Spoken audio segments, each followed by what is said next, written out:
Before the crown, there was a contract. Before love, a ledger. In Maria Theresa's empire, children weren't a private joy, they were public policy. Every cradle nudged the map. Every bedtime prayer rehearsed a treaty. And among those children stood one girl who would be taught to rule by appearing to yield, Maria Carolina. Empress Maria Theresa ran her household the way she ran the state, with lists, lessons, and results. She and Emperor Francis Stephen had 16 children. The eldest, Maria Anna, was born in 1737, the youngest, Maximilian Franz, in 1756, nearly 20 years apart. That span let the Empress perfect a system in which sons were anchors of succession and daughters were chess pieces to be placed across Europe. By the standards of her century, she was the ideal mother. By ours, unsentimental and relentless. She rarely lingered in the nursery. The children appeared formally on Sundays and feast days, set table, polished courtesies, rehearsed conversation, and then the bell of state rang in their heads, and they returned to study. The curriculum prized usefulness over comfort. Mornings opened with catechism and posture. Then came languages, music, geography, dynastic history. Tutors rotated like clockwork. A governess trimmed tone and gait. A dancing master corrected carriage. A confessor tracked the state of the soul with the neatness of a clerk. Rewards were precise, books, ribbons, extra minutes of music, for diligence that could be measured. Lapses were logged in elegant margins. Maria Theresa annotated each child's strengths and flaws and issued instructions with the certainty of a field order. Be diligent, be serene, be silent. The court around them modeled a second syllabus, how power smiles. Daughters learned where to stand in a receiving line, which aunt received which greeting, how to shine without outshining. They practiced reading the room as if it were scripture. Who laughed too loud, who whispered too often, which envoy's bow ran a beat too long. At table they performed dynasty, place settings as rank, toasts as signals, dessert as détente. And when the plates were cleared, the Empress's private strategy resumed. She wanted amity with France, steadier ties with the Italian states after Habsburg influence over Naples and Sicily had slipped. Children, in this arithmetic, were sums to be carried across borders. Matches for sons were straightforward, for daughters the ground buckled. Brilliant Maria Anna's frail health closed doors. Radiant Maria Elizabeth, once meant for Louis XV, was scarred by smallpox. A plan collapsed in fever and blisters. Only Maria Christina married for love to Duke Albert of Teschen, and the exception proved the rule. Maria Amalia hoped for the same liberty and learned the family law written between her mother's lines. Alliance outranked desire. Even tender letters could sting. Be busy, be proper, do not speak out of turn. And then there was Maria Carolina. Born in 1752, she was lively, quick, allergic to the command behave. She loved open air and the unguarded sentence. The Empress recognized pieces of herself, will appetite for order, and feared their untidy edges. Advice hardened into method. A queen must bow before she bends a court. She must seem to yield before she leads. This was women's wisdom, a velvet way to move mountains. Carolina, restless under the harness, learned to nod and to remember. She followed wars on a map, read letters over a secretary's shoulder, and could speak of tariffs as easily as of lace. Praise for wit was always followed by caution. Too much wit made men nervous. She stored the lesson with the others, the way a locksmith stores keys. The palace had its softer rhythms. Feast days brought theatrical piety and lantern-lit music that softened the edges of strategy. Spring outings unfolded under controlled skies. Winter evenings glowed with quartets and careful laughter. Yet even the moments that looked like family were framed by state. A compliment might be a signal, a hesitation a message. Carolina learned to tell the difference and to look pleased either way. In private, Maria Theresa taught her daughters the art of the possible. A husband might arrange comforts. A favorite kept as politely as a second household. A wife had duty, to preserve dignity, to shepherd influence, to make the best of what could not be refused. Yield first, then guide, the Empress would say. Seem small to become large. It sounded like piety, it was training in power. Courtiers watched the imperial daughters as if reading a weather report. Would Maria Anna's health improve? Would Maria Elizabeth's beauty conquer rumor? Would Maria Amalia accept a match she did not want? And what of Carolina, the quick one, the one with the unguarded eyes? Predictions hummed through corridors, scrolled in letters to distant cousins, murmured between fans. The girls learned to move through those forecasts like ships through fog. On clear days, Carolina could almost see a shore. On others, she suspected the map was drawing her rather than the other way around. By then, the family ledger held more than birthdays and dowries. It carried scars and second choices, smallpox and second tries, and a steady line of calculations that felt like fate. Somewhere, Carolina knew this, the way a musician knows a key. Somewhere there was a name written next to hers, a coast she had never seen, a court that would test every lesson she had learned. She practiced the face with no expression, the one that lets a woman think in a room full of men. She practiced the smile meant for a crown. And when the candles were snuffed and the music went silent, she lay awake and repeated her mother's catechism until it felt like her own. Bow, then bend the world. The marriage carousel began to turn with a slow, implacable grind. Health, rumor, and arithmetic hardened into contracts. Signatures marched where feelings hesitated. One name kept surfacing whenever the South was discussed. Ferdinand of Naples, son of Spain's Charles III. On paper the alignment was elegant. Bourbon's strength shoring up a fragile axis, Habsburg kinship tightening the seam between Vienna and the two Sicilies. In the nursery, it felt like weather closing in. First came the promise to Maria Johanna, a childhood betrothal, soft as ribbon and just as binding. Smallpox shredded it. 13 years old, a few days of fever, and the future vanished. The court wept, then folded its grief the way it folded altar cloths, carefully and out of sight. The calendar did not cancel itself. Maria Josepha stepped into the place her sister had left behind. She heard the same polished arguments, felt the same pressure of maps and prayers. Whispers trailed every envoy's report about the Neapolitan groom, tall but oddly proportioned, shoulders heavy, legs bowed by riding, a dialect thick as stew, little schooling, rooms strewn with toys, a prince more at ease with pranks than state papers, unkempt, sometimes unwashed, laughed at by his own attendants. Advantages, the Empress said, because such a husband could be guided. A sentence, the daughters thought, because such a husband must be born. Josepha's wedding day was fixed. 10 days before the vows, smallpox found her too. It moved with the cruelty of a well-trained soldier. Fever, exhaustion, darkening sores, the hush that falls on a palace when everyone understands but no one says it. She died before the contract could become a life. The chaplain who had rehearsed her blessing now read the prayers for the dead. Seamstresses who had worked lace onto a bodice unpicked it in silence. Musicians folded away a jubilant mass and reached for black folders. Sorrow passed like a bowl from hand to hand. And then, because courts must continue, the bowl was set down. In the arithmetic of dynasties, the next line in the ledger was Maria Carolina. She did not pretend not to see it. She also did not let herself flinch where anyone could notice. Her mother's counsel returned in a voice softened by its own certainty. Yield first, then guide. Seem small to become large. Keep your face tranquil while your hands move the levers no one sees. The phrases were a staircase. Carolina put her foot on the first step. Paper moved before people did. Dowry, enumerated to the last jewel, tallied as if the treasury itself would be inspected in the bridal chamber. Trousseau, listed down to the final ribbon and hairpin, proof that a queen arrives already arranged. Articles of marriage, the part that looked like poetry to the crowd and like steel to those who read closely. There it was, the clause stating that only after she bore an heir could she sit on the state council. There it was again, the quiet understanding that the chief minister preferred a pliant king and would not welcome a thinking queen. Spanish habits at court, Spanish voices in the corridors, Spanish gravity in the rules that said women were to be seen, not heard. Carolina read every line and annotated it in her head. After heir, leverage, council, goal, minister, obstacle, habit, surface to polish, not to break.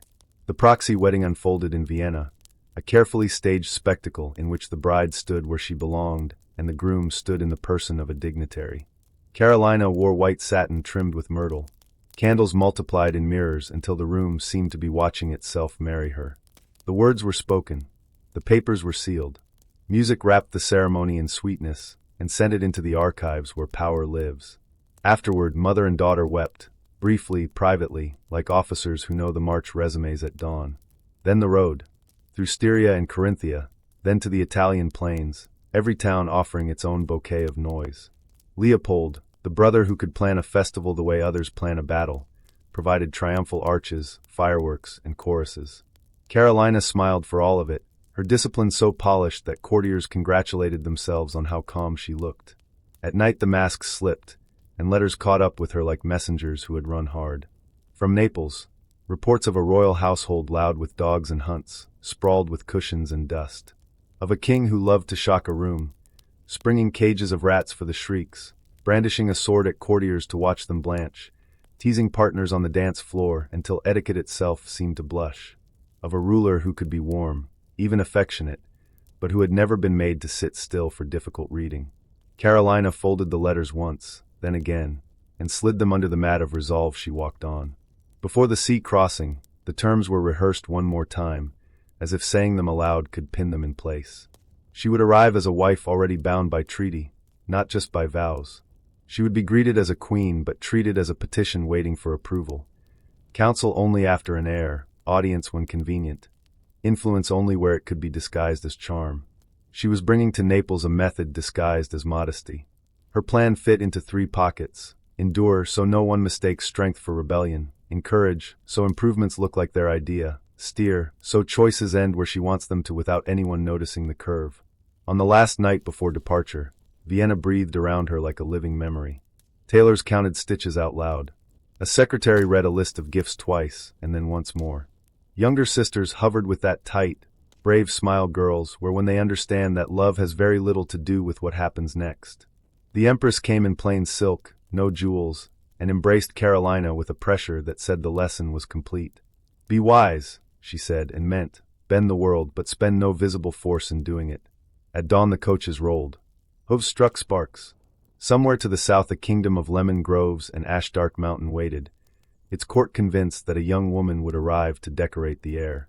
Carolina sat straight, hands quiet in her lap, the catechism of power steady in her chest. Ink had already taken her there. Now the body followed. The door ahead was opening, not to a story anyone else had written for her, but to a room where she would rearrange the furniture slowly enough that those inside would think it had always been placed that way. Protocol smothered the air the moment Carolina stepped into the Neapolitan court. The reception hall at Caserta was a glittering maze, gilt cornices, chandeliers like captured constellations, uniforms polished to a mirror. Pages whispered cues. Chamberlains hovered like clock hands. The great families stood in ranks arranged by centuries. Carolina, travel-pale but composed, removed her gloves, made the deep curtsy drilled into her bones, and lifted her eyes to her husband. Ferdinand, broad-shouldered, awkward in ceremony, forgot his line. Instead of the studied sentence prepared by his secretaries, he offered a crooked grin and a clumsy cheek press, as if greeting a hunting companion rather than a queen. The room rippled, half amusement, half dismay. Carolina held the silence steady until it became dignity, then rose as if that had been precisely the ritual. The ride through the palace afterward felt longer than the road from Vienna. Heat gathered in the corridors, summer hammered the shutters, the smell of wax and wool and horses hung behind velvet. The wedding night was the court's favorite rumor even before it happened. In reality, it was mostly fatigue and a late tray of sugared lemons nobody touched. At dawn Ferdinand, comfortable as sunlight in his own house, made a coarse joke about how well his bride slept. Laughter to his attendants, no answer from his wife. She had learned long ago that a withheld smile can be a lever. Then life began at the speed of other people's habits. 7 o'clock, hot chocolate and sweet rolls. Massachusetts. A second breakfast, cold meats and eggs, heavy even in the heat. Noon dinner, endless and theatrical. Pastries with tea at 5. A late supper that felt like a dare. The palace swarmed. Footmen, pages, seamstresses, grooms, cooks, clerks, confessors. So many bodies that quiet became a luxury. Hunting dogs sprawled on carpets. Cats migrated through corridors like opinions. Somewhere, always, a door slammed too hard. When Ferdinand grew bored, he manufactured noise. He'd brandish a sword to startle a courtier, spring a cage of rats so the ladies squealed, lurch into a dance and pull a partner off time just to watch etiquette wobble. He was a weather system, hot gusts, sudden calms, no forecast. Carolina measured the room the way a surveyor measures a field he does not yet own. She counted who arrived early and who left too late, who bowed to her and who bowed past her, who spoke of the king with affection and who with indulgence. She found, beneath the laughter, the careful geometry of a court that preferred a boy to a man. Tutors had been dismissed as soon as they bored the prince. Papers were summarized until they said nothing. Decisions were made for him and presented as if they were his. A king like that was beloved and safe, for everyone but his kingdom. She answered with method disguised as mildness. The devotional schedule moved slightly, an additional litany that happened to place her in the chapel with a priest who read Latin like a scholar and politics like a realist. The music at supper included more string quartets and fewer noisy marches, which conveniently drew into the room a Kapellmeister who had opinions about acoustics and, incidentally, knew everyone who mattered in Naples. The hunting parties were plotted so that a certain young officer, brave, punctual, unexpectedly literate, rode near the king's stirrup and could answer questions on the ride home when Ferdinand's mind was open and his pride was not on guard. None of these changes had names. They were breezes that made a flag turn in the direction she chose. The household tested her with small cruelties. Lace delivered a shade off the note to see if she would rage. A maid assigned who repeated gossip flawlessly. A confessor who hinted, gently, that a queen's place was reverent silence. Carolina responded by praising the lace, replacing the maid with one who was deaf in one ear, and confessing succinctly, no theater, no self-flagellation, just a ledger of faults and a promise of amendment that sounded like policy. Word moved through the palace the way oil moves through gears. The queen was neither a scold nor a fool, and she remembered details with dangerous kindness. Heat remained the adversary she could not reorganize. It pressed on the skull, soaked the sheets, made tempers quick and perfumes louder. Carolina adjusted her armor. She traded brocade for lawn, jewels for cool pearls, long audiences for brisk ones. She allowed herself to be seen in gardens before breakfast, when the dew still held and the air had a bite. The sight of a queen walking among lemon trees at dawn did something to a city's imagination. It suggested order and mourning and the possibility that the day could be civilized. Ferdinand, who could be tender in private and rough in public, began to study his wife the way a big dog studies the one person who never trips over it. She laughed at jokes when they were truly funny and let the others fall without rescue. She rode straight, fenced adequately, and never pretended to enjoy a prank that frightened servants. When he lost his temper, she waited for the flame to collapse into ash. Then, and only then, she made the practical suggestion that saved a day. He found himself repeating her phrase, "Let us do the useful thing," as if it had always been his. Ministers noticed too and tightened ranks. Old counselors performed clumsy courtesy while moving pieces out of her reach. Audiences were misscheduled, papers delayed. A simple request for city accounts returned in a hand so florid it might as well have been fog. Carolina thanked the secretaries, sent sweets to their wives, and asked for the same accounts again with a flattering reason attached. The king wished to see them, and she could not possibly precede him. When that failed, she asked for the harvest numbers instead, and got them, then folded those figures into a conversation about road repair that made the accounts a necessity. Resistance softened into cooperation the way sugar dissolves, slowly, then all at once. Not every day was a victory. There were errors of tone, hours of boredom, and those moments when homesickness arrived like a storm out of a clear sky. The Viennese light in a corridor, a chord in a hymn, a child in the courtyard laughing with the exact cadence of a cousin left behind. On such afternoons she would permit herself a letter not sent, written in her head. Today I did not win. Today I endured.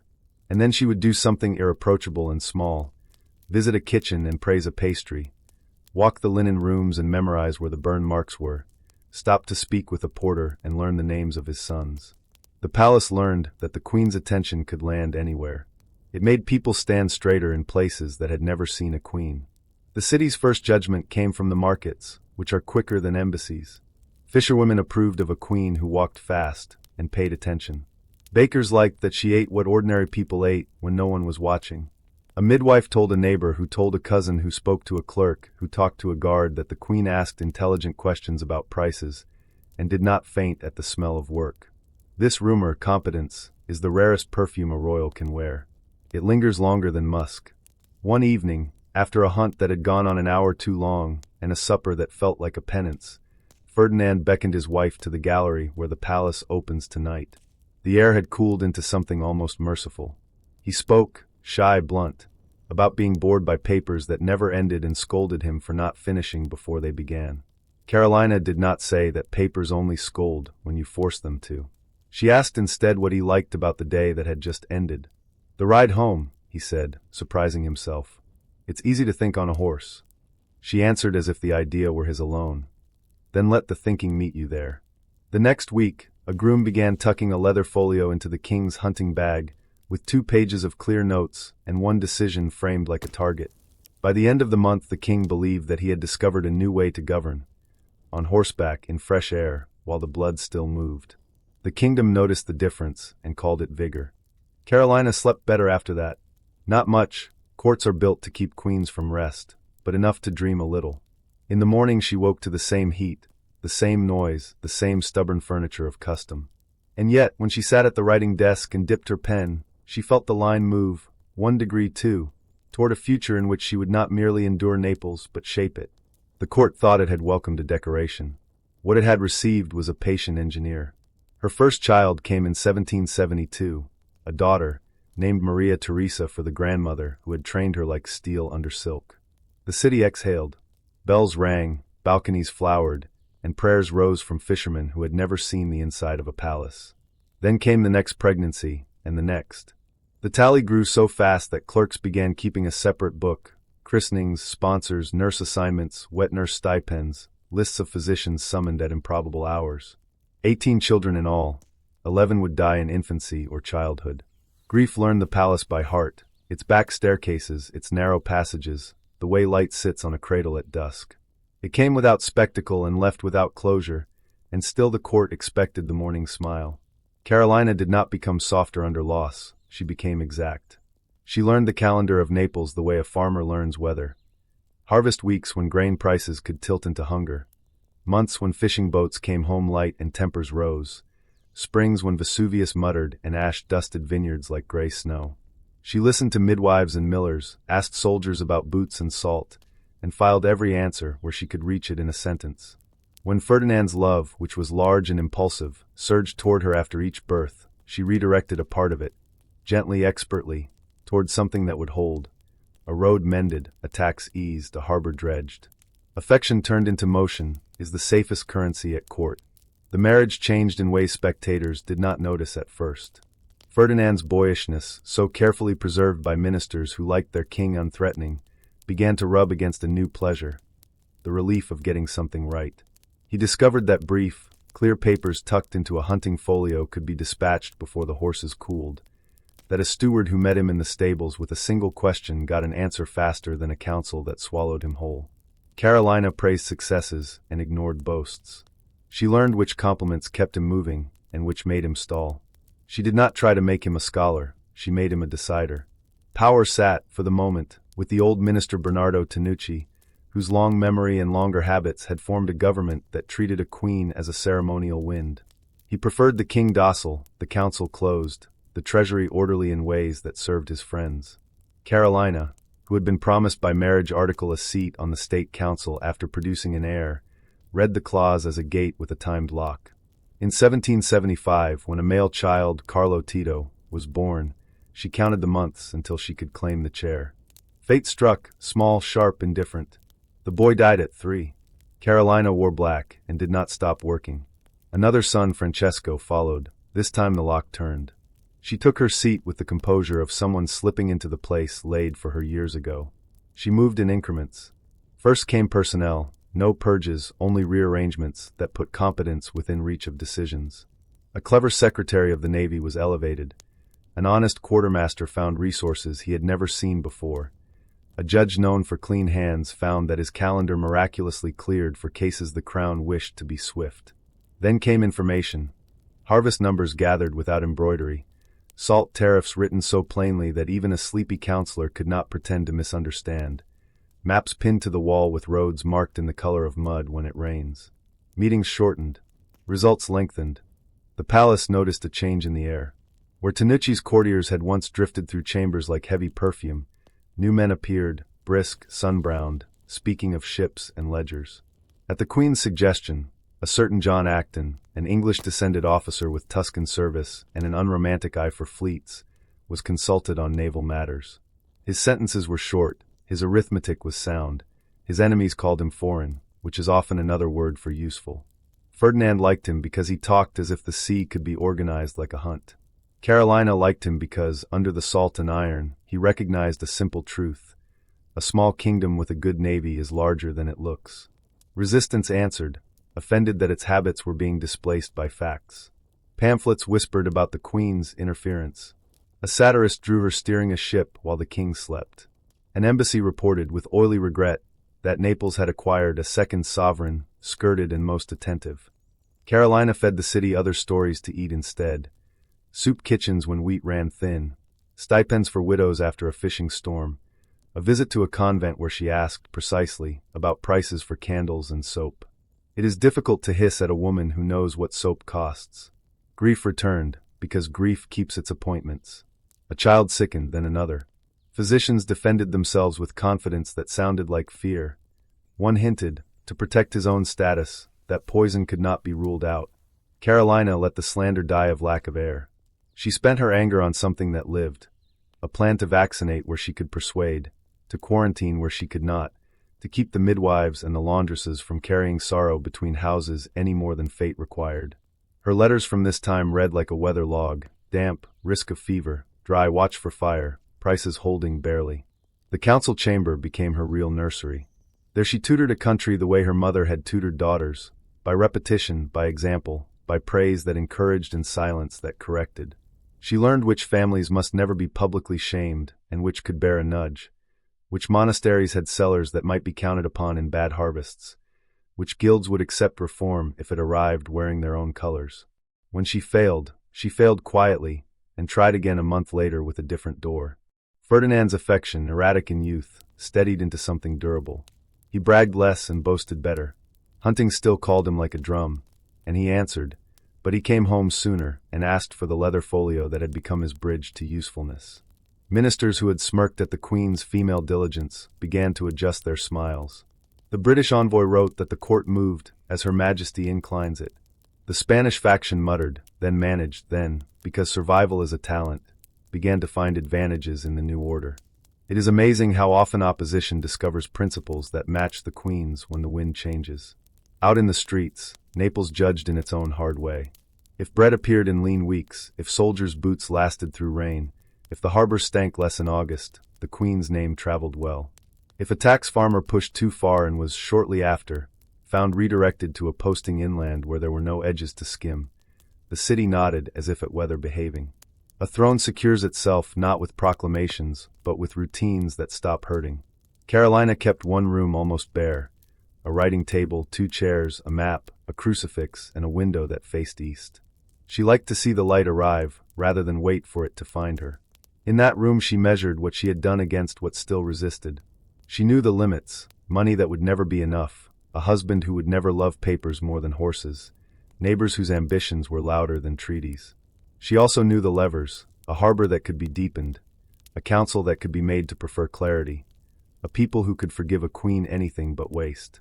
When the day ended, too late, too full of voices, she often returned to the nursery, to the sleeping faces of the children who remained.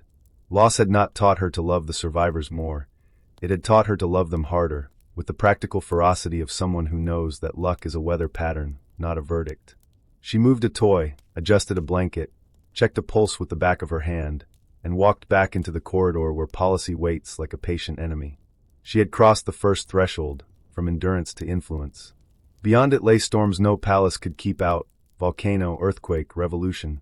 But she had built, at last, a helm. Power is theory until the earth disagrees. In 1779, Vesuvius shouldered a column of smoke into the summer and flung sparks across the night like a city of forges. At first, Naples treated it as theater: balconies filled, children counted flashes, priests processed with relics held high. Then ash began to fall heavy, a slow gray rain that turned vineyards to ghosts and clogged the gutters until water ran black. Carolina walked the galleries while messengers came and went, the soles of their boots whitening as if age had found them mid-stride. She ordered grain reserves opened in the worst-hit districts, suspended tolls on mountain roads so carts could move faster, and sent engineers to clear choked canals before they became rot and fever. The king signed the orders in the hunting folio because that was where decisions reached him. The city, grateful for speed, did not ask where the speed began. Relief was not romance.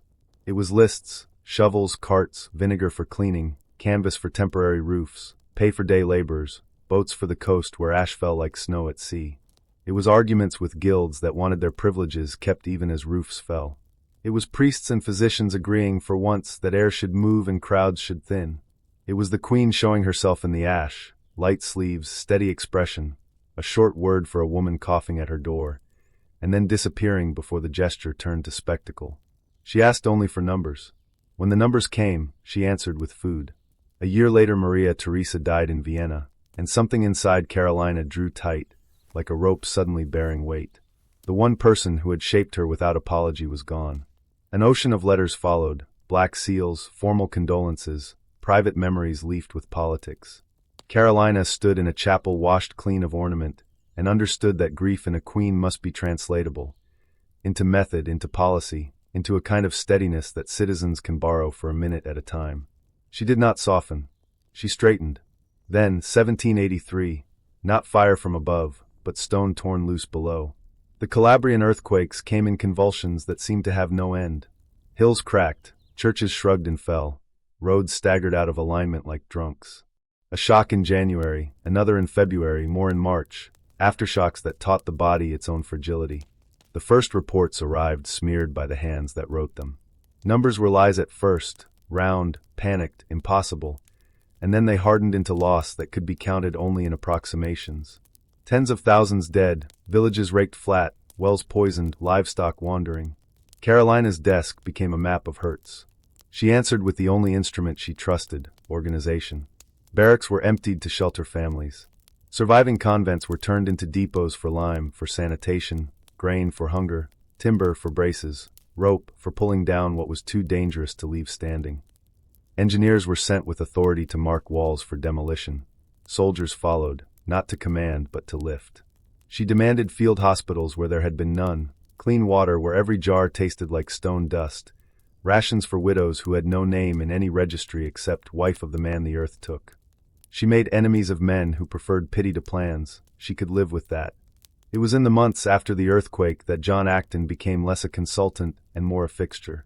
While others argued about whether God or geology had spoken, he drew up repair schedules for ports and storehouses, in case the next disaster came by sea instead of land. He talked tonnage, tides, the shape of a hull in a rough channel. Ferdinand liked him because he made ships sound like horses, alive, manageable, exhilarating. Carolina liked him because, when she said, "If we must move grain from Sicily while the mainland heals, how many days at best wind?" he answered with a number and not a shrug. Rumor, greedy for a simpler story, called this favoritism. The queen, who measured loyalty in results, called it use. Grief kept its private appointments. Children sickened, and some did not recover. Physicians, frightened for their reputations, grew bold with theories. One suggested poison in a tone that let the blame float upward like smoke. Carolina did not dignify it. She moved instead on sanitation, insisting on fresh air in the nurseries, on quarantines when sickness crossed a threshold she had learned to smell in the linens.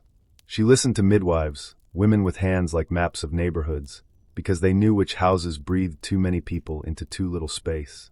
At council she spoke of streets and drains while courtiers waited for her to weep. She would not perform sorrow for them. She spent it. The council chamber itself changed texture. Minutes grew shorter, margins wider. Decisions had places to land. Men who came to posture found themselves answering questions with dates and sums. Those who arrived with facts discovered that rank mattered less than clarity. Tanucci's old circle, now frayed at the cuffs, tried one last gambit. Delay dressed as protocol. Carolina folded delay in half. She asked for harvest figures, received them, and used them to justify a temporary remission of salt duties that made her instantly popular with people who understood salt the way they understood breath. She asked for road reports, received silence, and sent a captain of engineers to walk the miles and sketch the repairs. The report came back marked by rain and honesty. Meanwhile, the city judged in the coins of daily life. In the markets, bread stayed reachable. In the alleys, the August stink thinned where drains had been cleared. In the harbor, idle talk gave way to the clink of repairs. A queen's reputation is a fabric woven from threads small enough to look like lint. Carolina kept adding threads. She visited a workyard and knew the price of rope. She stopped at a bakery and knew how much would a good oven eat in a week. She spoke to a midwife about the cost of soap and turned that number into policy a fortnight later. The city noticed the sequence and called it sense. At home, the marriage had found a truce that sometimes looked like tenderness. Ferdinand still chased weather and noise. He still reached for pranks as if laughter were a weapon that kept seriousness at bay. But he also reached, more often now, for the leather folio. He had learned the comfort of one decision well made. In private he could be almost shy about it, as if good governance were a trick he might forget between breakfast and supper. Carolina did not embarrass him with praise. She gave him the next target and the clean page to hit it. From abroad came the first drafts of storms with different names. Paris whispering about rights as if they were bread, pamphlets breeding in cafes, philosophers and soldiers discovering they could use the same verbs. Carolina read the dispatches and felt the room tilt by a degree you could miss if you were busy. She wrote to allies in terms sharp enough to travel. Naples had learned to move grain, to clear drains, to count its hurt and answer with plans. It would have to learn new verbs soon: ally, resist, retreat, return, but for the moment it could breathe. On certain mornings, when the mountain sat innocent against a rinsed sky and the harbor smelled of tar instead of rot, Carolina allowed herself a walk without purpose. She would stand where the palace opened to the city and watch fishermen lay out nets like patient handwriting. She had learned that stability is not a statue. It is a choreography you perform until your muscles know it better than fear. Fire from above, stone unrest below. She had met both and kept the steps. What came next would ask for a different dance, faster, harder, set to drums no court could muffle. She tightened the laces of her method and turned back inside. The year 1789 opened like a window and then broke the glass. Paris, always noisy, found a new register, a hunger that turned slogans into meals. Carolina read the dispatches as if they were weather reports from another planet. Bread riots that learned the grammar of politics, pamphlets breeding faster than priests could bless them, a city discovering that the word people could be a weapon. She felt the tremor at home. Naples had known ash and stone. This was a different volcano, one that burned on paper. Her sister, Marie Antoinette, stood inside that fire. Letters moved between Vienna, Naples, and the foreign ministries like beads on a wire, worried, formal, and then, when protocol slept, naked with fear. Carolina understood the grievances that fed the blaze. She also knew what crowds can do to the softest parts of a body and a state. She doubled the grain allotments in lean wards, expanded soup kitchens, and sent quiet money to midwives and parish boxes that could ease an evening's hunger before it learned a dangerous song. You cannot argue with an empty stomach. You fill it, and by a day. In 1790 Emperor Joseph II died. Their brother Leopold II took the imperial chair. Carolina seized the moment to braid the dynasties tighter. Maria Theresa, her daughter, wed Leopold's son, Francis. Maria Luisa married another son, Ferdinand. Her own son, Francesco, took Leopold's daughter, Maria Clementina. 3 weddings in a single September day, litanies of names, rings like treaties, a chorus of forever sung to the rhythm of politics. Prestige secured, at least on paper. The paper would not hold. 1792, Leopold dead, Francis too young, serious, and unprepared for the gale. France declared war on Austria, and then on everything that looked like yesterday. In 1793 the blade fell in Paris. Marie Antoinette died with a line steadier than the hands that recorded it. Carolina received the news, and something in her went still. This was no longer a question of tariffs or drains. This was what happens when a monarchy loses the argument that it deserves to exist. She reached outward for ships and men whose diets included risk. Britain answered with sailcloth and certainty. The conduit in Naples was Sir William Hamilton, the British envoy, collector of antiquities and of the city's better stories. His young wife, Emma Hamilton, had a voice that could make a crowd hold its breath and a loyalty that, when attached, did not detach. Between the Queen's strategy and the Hamiltons' theater, a useful current formed. It would later be painted as gossip. In the moment, it was alliance. Then came Bonaparte, a name that started small on dispatch paper and grew until it took margins with it. Northern Italy folded, one principality after another, as if the map were a piece of laundry being wrung out by a pair of competent hands. Cousins fled. Ambassadors acquired the quick eyes of hunted men. Carolina condensed her country to a list of essentials: grain routes, powder stores, ports that could be defended, and ports that could be abandoned with dignity if it came to that. In 1798 the French seized Rome. The Republic in the south felt, suddenly, less like noise and more like knocking. Naples tried the old dance: advance, retreat, ceremony, threat, and stumbled. As French troops approached, the royal family fled to Sicily. The crossing was not a painting. It was cold spray, the stink of fear, a princess retching into the dark, a king swearing at a wind that would not consider rank. Little Albert, one of the children, sickened and died on the way. The island received the court, and its grief with the polite abstraction all islands reserve for visitors who need more than sunsets. Sicily was safety of a sort and humiliation of another. Income shrank. Courtiers learned what heat without comfort means. Letters from the mainland arrived rubbed raw by hands that could not keep them clean. Carolina kept one habit from Naples, the writing desk with too few drawers. She filled them with lists instead of despair. Rations to be stretched, villages to be bribed into patience, garrisons to be reminded that pay might be late but would arrive.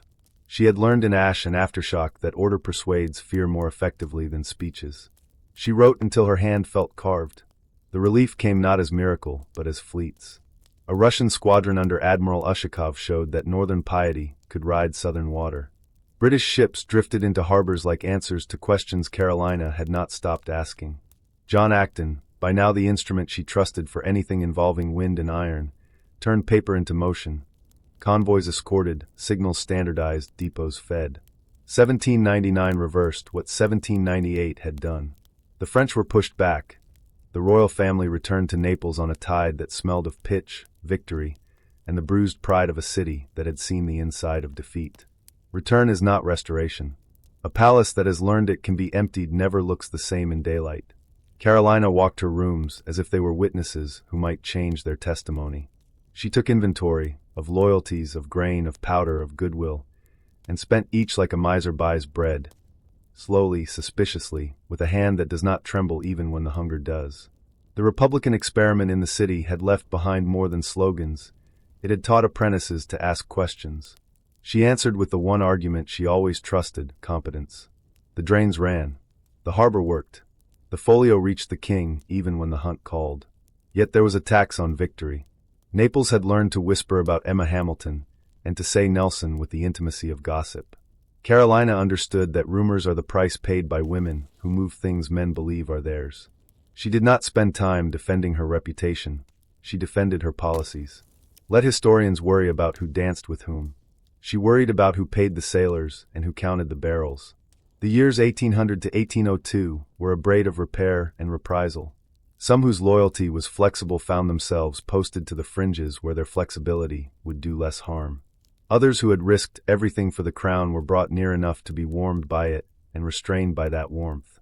The court's laughter sounded different, ashamed in places, reckless in others. Carolina kept a steady metronome. Markets supplied, roads walked. Accounts read aloud so even the laziest minister had to feel the numbers on his skin.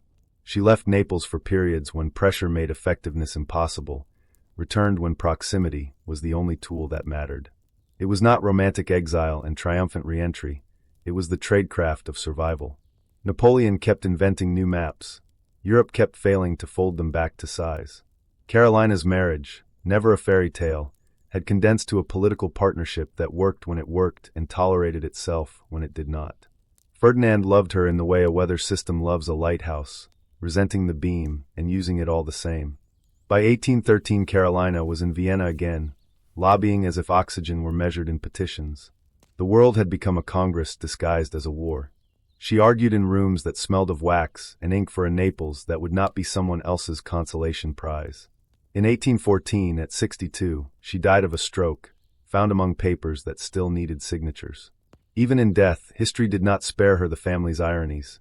Her granddaughter, Marie-Louise, married Napoleon.